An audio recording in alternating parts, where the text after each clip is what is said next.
everyone, my name is Brittany and today I'm going to show you how to make a delicious fruit tart. So let's get started. To begin, I have 1/4 cup of sugar here in my bowl plus 2 tablespoons. I'm going to go ahead and add 3/4 plus 2 tablespoons of all-purpose flour and give that a whisk.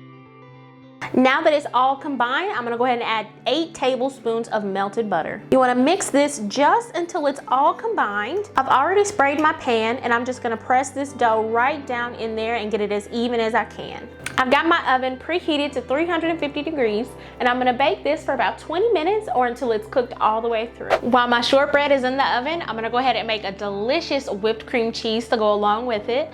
I've got 8 ounces of cream cheese here in my bowl and I'm gonna go ahead and add 1/4 of sugar and then 1 teaspoon of vanilla extract. I'm gonna whip this on a high speed for about 5 minutes until it's nice and light and fluffy.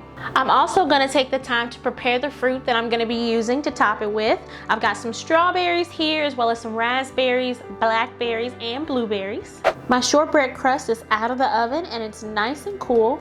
I'm gonna go ahead and take my whipped cream cheese and spread that nice and evenly over the top. Now it's just a matter of fun of laying your fruit out how you like it. This is really fun, so you can do any type of design you want. There's no rules.